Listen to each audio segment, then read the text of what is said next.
Welcome! You're listening to the Uncharted Lancaster podcast, where we explore the hidden histories, forgotten places, and long-buried secrets of Lancaster County. Using modern digital storytelling tools, each episode brings a new piece of local lore to life, revealing the strange, the surprising, and the stories history left behind. Let's begin. Welcome to the Deep Dive. Our goal here is simple: to take a mountain of source material articles, research papers, first-hand accounts, and distill the absolute critical knowledge you need. Exactly. Today, we're taking a trip to the steep, historically charged, and, frankly, unforgiving banks of one of America's most profound waterways, the Susquehanna River. This is a deep dive that, truly explores a unique intersection. We're looking at a fascinating mix of hard industrial history, some incredibly violent and, unpredictable geology, and the persistent local folklore that springs up when these two forces clash. And it really is a clash, isn't it? It is. Our source material today is focused on three separate yet geographically concentrated train accidents along the Susquehanna in Lancaster County. Okay. And they all span roughly a decade, from, say, the mid-1970s up to the mid-1980s. You've got some just astonishing material. I mean, we're talking about catastrophic collisions involving 3-ton boulders, human stories of survival that border on the miraculous. Yes, incredible stories. And even a situation where hundreds of cases of sparkling wine created this localized celebratory chaos. It's a wild mix. It really is. And our mission today is to move beyond the simple what happened. We want to uncover the key nuggets of insight, the exact physics that govern these failures, the surprising logistical challenges of the cleanup. Things you just wouldn't think about. Right. And the deeper economic context of the railroad lines at the time and the enduring legacy that these wrecks have left on both the physical landscape and, the memory of the local communities. Okay, so let's unpack this. Before we can appreciate the magnitude of these incidents, we have to establish the sheer geography of the location, because the environment is truly the third silent participant in all three stories. It absolutely is. We are focusing intensely on Lancaster County, specifically where the cliffs meet the water, along two major rail arteries: the historic Enola low-grade line and the vital Port Road rail line. And the crucial element here is the topography. You have to imagine tracks laid down in a highly constrained space. These tracks are not running through a gentle, flat plain. No. They are essentially shoehorned onto these tight, narrow shelves that were blasted and carved directly into the steep cliffs. Right into the rock. So on one side, you have the sheer rock face, which is unstable and liable to shed material. And on the other, you have a rapid, often immediate drop down to the powerful flow of the Susquehanna River. It is the definition of a natural bottleneck. When you look at aerial maps, you see the rail lines just fighting for every single foot of space. They are. This unforgiving relationship, cliffs, rails, river, that is a common thread in every single incident we'll discuss today.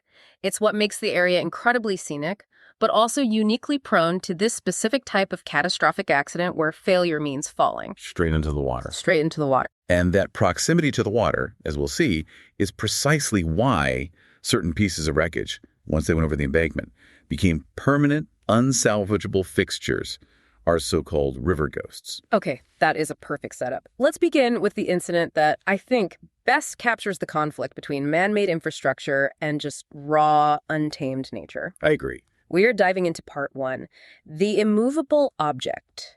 This is the Safe Harbor Christmas wreck of 1981, a high-stakes collision that honestly sounds like something straight out of an action movie. It truly was a collision of immense forces. The sources give us a really precise and dramatic timeline. It was December 23rd, 1981. Just 2 nights before Christmas. Exactly. The timing is just brutal. It was at 5:11 p.m., and crucially, darkness had already descended across that deep, narrow valley near Safe Harbor. So visibility was already a huge issue. A huge issue, and that limited the engineers' visibility in a critical way. And the train itself, this wasn't a small local freight, was it? No, not at all. The train was a massive artery of commerce. It was a Conrail freight train, 82 cars long, powered by 2 large locomotives. 82 cars. That's a lot of weight. A tremendous amount of weight. Yeah. And it was bound for Morrisville. It was hauling a really heavy and varied load paper, sand, and those hazardous petroleum byproducts we'll have to discuss. Right. It represented the full, unstoppable momentum of modern rail freight. The unstoppable force. And that momentum met a truly monumental obstruction. Sometime earlier that day, Geological forces had fractured a colossal 3-ton boulder off the cliff face directly above the Enolo low-grade line. 3 tons. It's hard to even picture that. It is. And this was not a modest rock. The accounts state it was nearly as long as the locomotive and stood 3 feet high. It landed squarely across both rails, making any passage absolutely impossible. So the engineer, a man named William Neway, he was placed into a predicament that was, mathematically impossible to resolve safely. That's the perfect way to put it. In the darkness, the headlights only gave him effective vision a short distance ahead. He spotted the rock when he was only 30 yards away. 30 yards. And this is where we need to really address the physics. A fully loaded freight train, even moving at a moderate speed like 30 miles per hour, carries hundreds of tons of inertia. Right. The momentum is just immense. Immense. Even applying the emergency brakes immediately, which Neway did, the sheer momentum required a stopping distance of at least 100 yards, maybe even more depending on the ground. It had 30. He had 30. Impact was guaranteed. There was absolutely nothing he could do. The subsequent collision was, by all accounts, just catastrophic. It happened at 30 miles per hour, forcing the lead engines, CR6267 and CR6253, to just fold and buckle against the granite. You're talking about hundreds of thousands of pounds of compressive force being suddenly arrested by 3 tons of immovable rock. And the result was chaos. It was violent jackknifing. Yeah. 13 cars piled into one another immediately behind the locomotives. The wreckage was described in the sources as collapsing with this sound of just tearing metal. Yeah. Crushing into an accordion made of paper and steel. And that visual analogy, I think, perfectly captures the utter devastation of the train's consist. It's an incredible image. But amid all that devastation, we find this truly remarkable story of human survival. You do. The crew consisted of 4 men, though some had time to leap clear. 2 men, including the 27-year-old engineer William Neway, did not. Neway was trapped in that cab during the entire impact. He later provided some vivid testimony describing the experience. He was violently thrown around inside the metal shell, and he said he felt like he was being bounced like a pinball before everything finally violently stopped. Wow, the fact that he walked away at all is just astonishing. It's a miracle, really. But despite that miraculous survival, the immediate aftermath ended his career, didn't it? It did. He was rushed to St. Joseph Hospital in Lancaster and treated for severe contusions and back injuries. However, the physical injury, compounded by, the psychological trauma of being at the controls during an event like that. Sure. It meant he never ran a locomotive again. That one event just completely cost him his professional identity. Completely. He received a disability settlement from Conrail, which was structured to compensate him based on his expected lifetime earnings had he reached full retirement age. I see. A retired colleague, a man named Jack Nice, confirmed this, noting Newey eventually relocated to Colorado, permanently stepping away from the rails. A single 3-ton rock permanently shattered the professional life of a 27-year-old man. And the financial shockwaves for Conrail must have been immediate. The sheer force of the collision didn't just wreck the engines, it destroyed over 300 feet of critical track. It tore up the entire roadbed and twisted the rails like ribbon candy. So what was the price tag on that kind of damage? The initial estimate for damages, engines, cars, and track was $500,000 in 1981 currency. Which today would be a lot more. A lot more. We have to remember inflation. $500,000 then is equivalent to well over $1.5 million today. It was a massive uninsured loss in a single moment. And the sound. The sound must have been monumental. We heard the anecdote from a source who said residents up to a mile away, like a Donald Linton in Conestoga, reported hearing 2 distinct concussive booms. Right. And Linton specifically thought it was dynamite. Yeah. That tells you everything about the sheer kinetic energy that had to be dissipated by the impact and the subsequent collapse of the cars. And that assumption that it was dynamite, that brings us to the second critical danger, the cargo. Ah, yes, the leaking tank cars. Exactly. When officials and local fire companies from Conestoga, New Danville, and Willow Street rushed to the scene, they weren't just dealing with wreckage. No. Ruptured tank cars were leaking petroleum byproducts. The immediate fear was a massive secondary explosion, a fireball. This is a crucial point that demonstrates the difference between, say, highly volatile chemicals and industrial solvents. It is.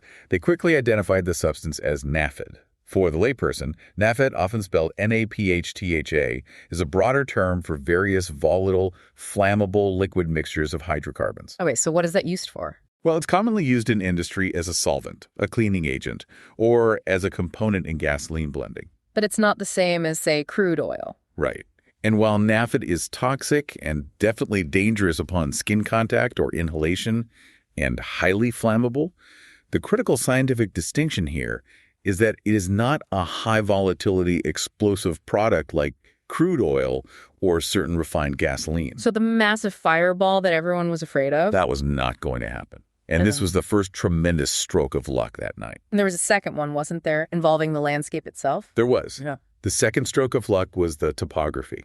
Despite the tracks running right alongside the river, the leaking liquid pooled effectively in a roadside culvert. A simple ditch. A simple ditch. That depression, designed to manage rainwater runoff, acted as an emergency containment barrier. It prevented the toxic naphtha from washing directly into the Susquehanna River. So a major environmental catastrophe was averted by just a simple piece of road engineering. Exactly right. So, okay, the fire danger is gone, the environmental spill is contained, now comes the cleanup. That must have been a nightmare. The logistics of the cleanup were brutal. It required a massive coordinated effort conducted through the dark, cold night.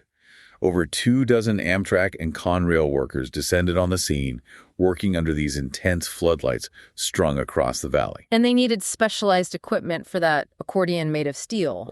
Oh, absolutely. Yeah. They had to bring in wrecking cranes strong enough not only to lift the twisted locomotives and the pile of cars, Which is already a huge job. a huge job, but they also had to manage the incredibly tricky task of righting and removing the cars without causing further damage to the remaining track structure or spilling more of that naphtha. And what about the cargo that spilled? They worked to salvage what they could.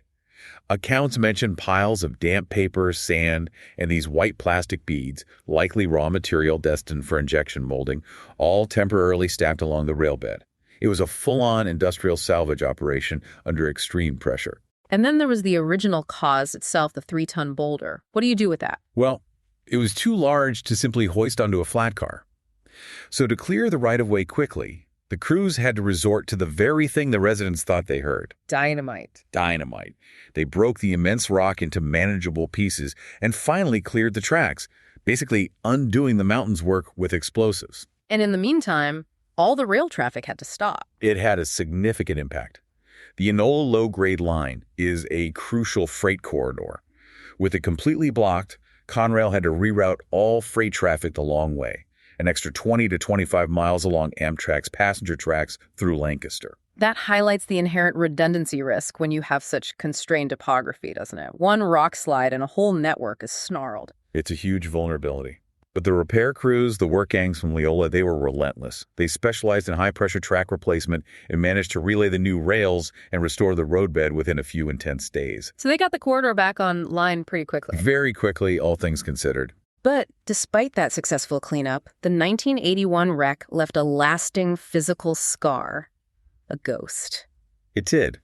When the salvage crews deemed a piece of equipment too mangled, too costly, or just too difficult to retrieve from that steep bank, it was simply abandoned. And what was it? At least one unsalvageable boxcar was either intentionally shoved or accidentally rolled down the steep eastern bank. And that piece of metal, it became a genuine river ghost. It did. Today, if you know where to look between Shanks Ferry and Safe Harbor, that rusting wreckage is still clearly visible. Really? Oh, yeah. It's most apparent in late fall or winter when the dense river valley vegetation thins out, offering a clear, rusted view of that industrial failure. And it's right along a trail, right? The Enola low-grade trail. It is, which makes it a sort of somber monument. Our sources also connected this to local cultural history. The Pennsylvania Dutch tradition, which is deep in this region, often interprets dramatic natural events like sudden rockfalls not merely as chance. But as something more. Exactly. As profound omens. And that lends an added layer of gravity and fate to what was, at its core, a railway collision. It's a powerful reminder of nature's indifference to our engineering. If you visit that trail, the site demands a moment of reflection, not just for the industrial failure, but for the human cost, the end of William Neway's career, that one boulder caused. It forces you to consider the sheer effort it takes to maintain these corridors. The rails are running through terrain that is actively, every single day, resisting their presence. Okay. From the utter devastation of geology, we are going to pivot sharply to something much more whimsical, though no less disruptive. A complete change of pace. We move forward 4 years to part 2, the effervescent derailment, This is the now legendary Pequea champagne spill of 1985. It's a complete shift in tone, isn't it? Right. Well, the 1981 wreck was defined by its immense destructive force and danger. The 1985 incident, south of Pequea, managed to be disruptive to rail service while simultaneously becoming a source of local celebration and, well, cherished chaos. So what are the details here? This was in the early hours of October 23, 1985, again on the Port Road rail line. This was a southbound Conrail freight, 74 cars strong, headed from Harrisburg down toward Baltimore. And the derailment mechanism was different this time. No giant rock. No rock. It wasn't a sudden obstruction. 14 of the last cars jumped the tracks, likely due to a combination of speed, track geometry, and possibly a minor mechanical failure like a broken axle or a wheel flange. The outcome, however, was spectacularly unique. That's the word for it. 3 piggyback trailers, which are basically just truck trailers carried on flat rail cars, plunged down the embankment toward the Susquehanna River. And one of them had some very special cargo. It did. Inside one of those ruptured trailers were hundreds of cases of Cribari Extra Dry California champagne and orange-flavored sparkling wine. Oh, wow. When the trailer broke apart on impact with the bank, those cases just tumbled, sending glass bottles cascading down the embankment and directly into the river. You have to imagine the scene as the sun rose. The Lancaster County shoreline must have looked bizarre. Completely. Soggy cardboard boxes, hundreds of glinting glass bottles bobbing in the current, and that wonderfully descriptive element from the sources. I love this part. The subtle fizz of sweet wine meeting cold river water. It was a surreal, localized incident of mass spillage. And thankfully, no injuries were reported and no hazardous materials, at least not officially. Right. The worst hazard was the potential for a very large, tipsy crowd. Let's talk about the operational headache first. Despite the cargo being harmless, the sheer mangling of the tracks was severe. It was. Over 1,000 feet of track needed replacement, forcing all freight traffic to be rerouted not just locally, but all the way through Philadelphia for over a day. Again, it just highlights how fragile and critical these regional rail connections are. It really does. But the real story here is the window of opportunity that was created. The slow response from Conrail. Exactly. Conrail's initial response was notably slow. They dispatched only a lone officer to the scene around 5 a.m. The heavy-duty work crews, the cranes, and the security needed to cordon off the area didn't arrive for several hours. And that delay, that window between the crash and the secure cleanup, was everything to the local community. It was everything. According to the folklore, the residents of the southern end of the county came down in droves to help with the cleanup effort. Help, in quotation marks. Big quotation marks. To help by securing their own piece of the effervescent derailment. This brings us to a beautiful piece of local cultural insight. There's a saying in Lancaster County that perfectly describes this attitude, isn't there? There is. You hear it all the time. There's the right way, the wrong way, and the Pequea. And this incident just cemented that identity. It absolutely did. The stories surrounding the spill became instant, cherished folklore.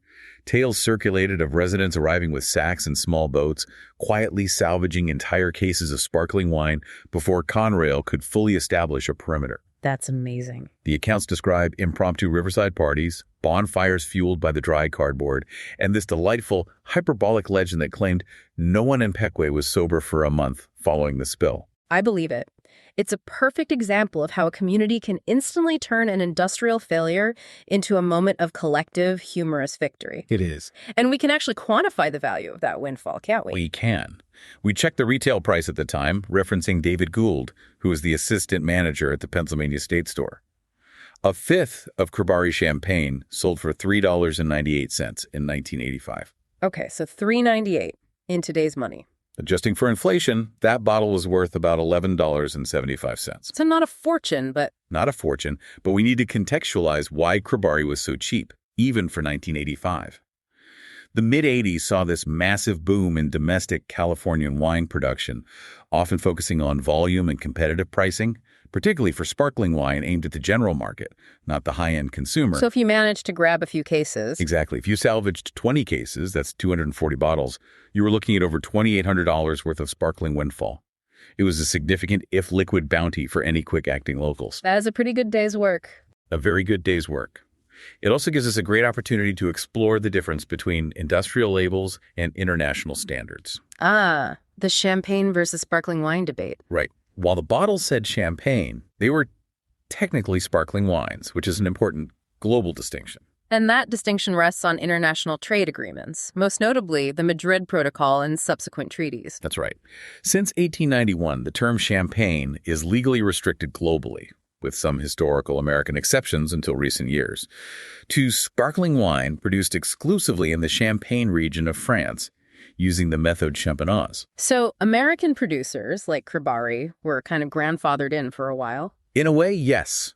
American producers, particularly those who were established before the treaties became globally codified and strictly enforced, continued to use the term California champagne. But technically, the liquid that created all that fizz on the Susquehanna River moss was, under modern rules, just a budget-friendly sparkling wine. The lasting impact, though, was purely cultural. The Pequea champagne spill wasn't a tragedy.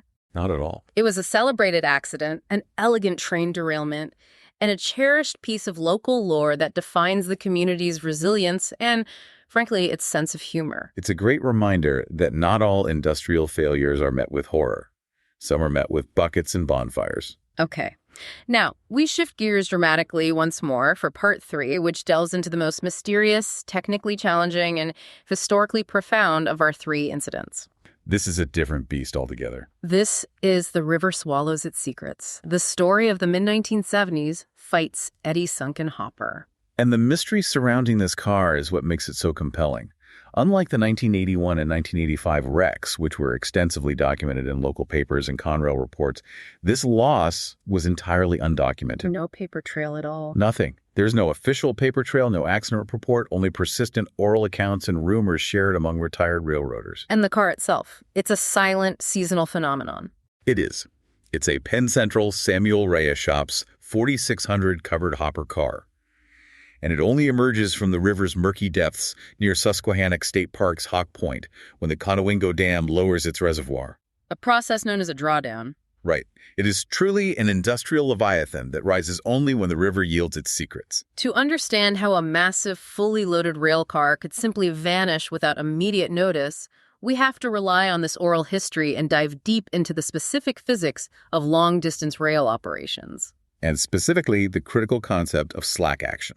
So the account places this incident during Penn Central's turbulent final years, a railroad famously known for operational chaos and financial struggles, likely in the mid-1970s. That's right. The crew included engineer Robert Pentland and conductor Joe Kuhn, and they were hauling a solid grain train south on the Port Road. What happened? They received 2 signals near a place called CP Midway, an approach signal, followed quickly by a stop signal. Pentland began to apply the brakes, and this is the moment the forces aligned for a catastrophe. You mentioned slack action. Can you explain what that is? Of course. When you have a long train, and a grain train is very heavily loaded, the cars are coupled together with slight gaps, allowing for a few inches of movement between each unit. This movement is called slack. Okay. A sudden braking event, particularly when it's exacerbated by a defect, can create immense destructive force. And that's what happened here. The oral accounts suggest a kicker. A misbehaving air brake on one specific car triggered a violent emergency application down the train line. When Pentland applied the brakes at the head end, the subsequent cars slammed forward, resulting in a violent run-in of the slack. Let's visualize the slack action. It's not a gentle process. Not at all. Imagine a whip. The handle moves first, and the force is transmitted along the leather strand, culminating in a sudden, intense acceleration at the tip of the crack. Right. Similarly, in a train, the sudden closing of slack doesn't happen simultaneously.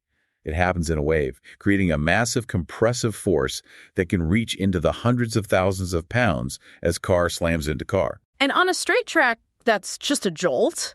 But this wasn't a straight track. Exactly. On a tight curve, like those found along the Port Road where the track is hugging the cliff face, that sudden compressive force, that whip-like action, can lift a heavily loaded car right off the railhead or shift it violently laterally. So the theory is that this force just threw the car off the tracks. The theory, and it is highly plausible given the conditions, is that this massive compressive force on a tight curves directly above a steep drop physically ejected the hopper car into the river.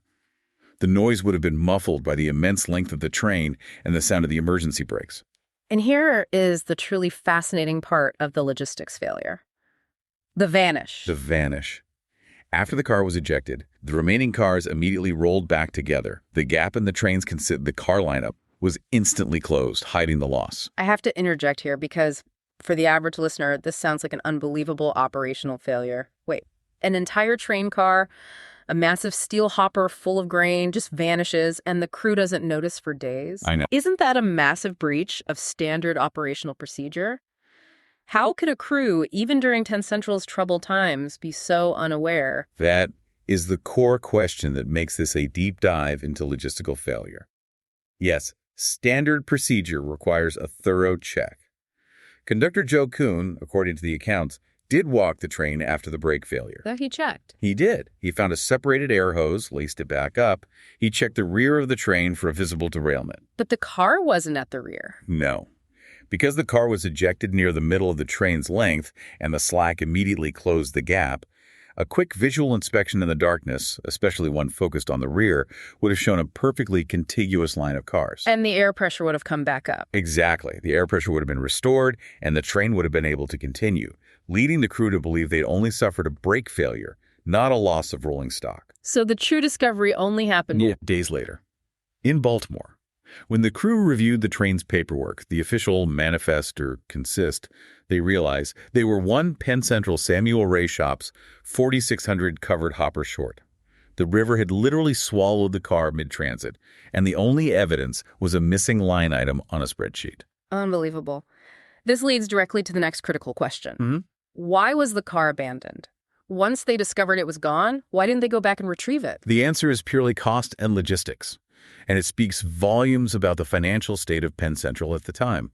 A loaded hopper car on a sloping riverbank, even with the reservoir full, would sink rapidly into the mud and silt. So retrieving it would have been a massive operation. Enormous. We're talking about specialized marine cranes, barges brought in via the river, and most critically, a total and prolonged shutdown of the vital port road line, which would have incurred massive disruption penalties. And Penn Central just didn't have the money. Penn Central was already functionally bankrupt during this period, struggling immensely before its eventual federal takeover and restructuring into Conrail in 1976. So they had a choice. They did. Faced with the choice of spending hundreds of thousands of dollars to recover an obsolete, low-value hopper car full of wet grain versus simply accepting the insurance loss and maintaining operational flow, the choice was clear. Leave it. The simplest, cheapest option was abandonment. They let the river keep the car. But the car's resting place is the final, profound layer of this story. It's not just resting on mud, it's resting on history. It is, thanks to the research of local historian and enthusiast Jay Mackley, known as the Susquehanna Rambler. What did he find? Mackley used depth sounders during a dam drawdown and discovered that the hopper car rests on a perfectly level bench beneath the current water level. That bench is not natural. It's man-made. It is the original alignment of the Columbia and Port Deposit Railroad, which dated back to the mid-1800s. Wow. So this connects the mid-1970s accident to a monumental piece of American industrial history. It connects it to the construction of the Conowingo Dam between 1926 and 1928. This dam project fundamentally reshaped the entire geography of the region. How so? When the Conowingo Dam was built, the rising reservoir threatened to entirely drown the existing rail line, which is a critical artery for coal and freight running south. The dam created a massive 14-mile-long lake covering 9,000 acres of land. So they had to move the railroad. They did. The engineering response was spectacular. Workers from the Norfolk and Western Railway undertook an unprecedented feat of civil engineering. They had to raise the rail line, the entire port road, by approximately 12 feet above the new full pool level of the reservoir. And that involved massive earthworks, retaining walls. All done while maintaining operational continuity. It was an incredible feat. And that rising reservoir didn't just cover the old tracks. No, it swallowed dozens of roads, farmsteads, bridges, and required the entire relocation of the town of Conowingo, which was physically moved uphill. The old pre-1928 landscape was completely submerged, preserved in the cold, oxygen-poor water. So the original railroad alignment became a long, drowned spine of history, a forgotten shelf running parallel to the new elevated tracks. And this is the punchline of the sunken car. When the mid-1970s slack action violently ejected the hopper, it fell and settled directly onto that long-drowned 19th century spine. So the river claimed a piece of 20th century operational failure and rested it squarely on 19th century history. Perfectly put. This historical context gives the car immense modern relevance. That reservoir, that 9,000-acre lake, is not just a scenic feature, it's a critical industrial asset. It is. It provides essential drinking water for the city of Baltimore and cooling water for the massive Peach Bottom nuclear generating station just upstream. So the sunken hopper is much more than just debris. It's a silent relic of Penn Central's struggles, visible during dam drawdowns, circled by boaters, and even sometimes discernible on satellite imagery near the Muddy Creek Access boat launch. It's an industrial ghost resting perfectly on a piece of forgotten engineering history. Those three stories, the geological power of the rock, the cultural chaos of the Champagne, and the profound logistical mystery of the sunken car, they offer a uniquely deep perspective on this single, crucial stretch of the Susquehanna River. For our synthesis, let's connect those dots. Absolutely. We have dissected three distinct modes of industrial failure and legacy. The 1981 wreck provided a clear illustration of the devastating power of raw geology, the mountains stopping the machine. Right. And simultaneously, it highlighted the critical success of modern emergency response in containing the complex NAFID hazard before it reached the river. And then the 1985 spill highlighted the immediate cultural reaction when infrastructure fails. Whimsically, it shows how the local community, informed by sayings like, there's the right way, the wrong way, and the Pequea, can transform a logistical headache for Conrail into a shared, cherished memory, the great effervescent harvest. And finally, the mid-1970s mystery. That demonstrated the quiet failure of physics and logistics. The concept of slack action allowing a car to vanish entirely unnoticed, all set against the background of the massive, decades-long engineering change brought about by the Conowingo Dam project. A project that fundamentally altered the river's entire identity. It did. Ultimately, these aren't just isolated derailments. They are powerful narratives about the Susquehanna River itself. It's not a passive landscape. Not at all. It is both a vital, highly engineered corridor for modern commerce via the rail lines and simultaneously an active, powerful keeper of secrets. It swallows failures whole, only occasionally returning those secrets to the surface when the water level temporarily drops. And that profound historical depth leads us to our final thought for you, the learner. Given the sheer magnitude of the Conowingo Dam project, which literally swallowed entire towns, miles of roads, and that original 19th century railroad alignment, consider this. What other historical failures or even older artifacts dating back to the 18th and 19th century are now perfectly preserved in the cold, silt-covered, oxygen-poor environment of that massive reservoir? That sunken Penn Central hopper is resting on a drowned spine of history. What other pieces of the region's past, perhaps logging equipment, pieces of ferries, or construction debris from the original CMPD rail line, are waiting beneath the surface? Every seasonal river level change, every dam drawdown becomes a potential moment of historical revelation, suggesting that the Susquehanna has far more ghosts to reveal than the few we've discussed today. Thank you for joining us on this deep dive into the river ghosts of the Susquehanna. We'll see you next time. Thanks for listening to this week's episode of the Uncharted Lancaster podcast. If you enjoyed the episode, be sure to subscribe and leave a rating or review wherever you listen. It really helps more people discover the show. For more fascinating local history, visit unchartedlancaster.com. And if you'd like to go deeper, check out one of Adam Zern's books at unchartedlancaster.com/books. Until next time, keep exploring.